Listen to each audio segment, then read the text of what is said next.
নমস্কার, জয় শ্রীমা। আজকের আলোচনার বিষয় হচ্ছে অক্ষয় তৃতীয়া। আগে জানতে হবে অক্ষয় শব্দের অর্থ কি।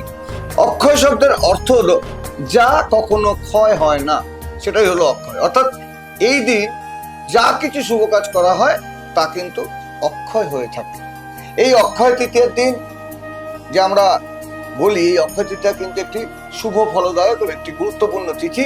আমরা হিন্দু জাতি, আমরা এই তিথিকে অত্যন্ত ভক্তির সাথে পালন করে আসি।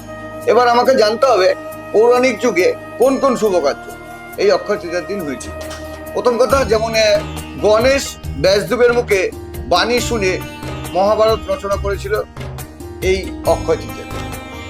বিষ্ণুর যে ষষ্ঠ অবতার পরশুরাম জন্মগ্রহণ করেছিল এই অক্ষয় তৃতীয়া দিন। এই দিনে দেবী অন্নপূর্ণার আবির্ভাব হয়েছিল।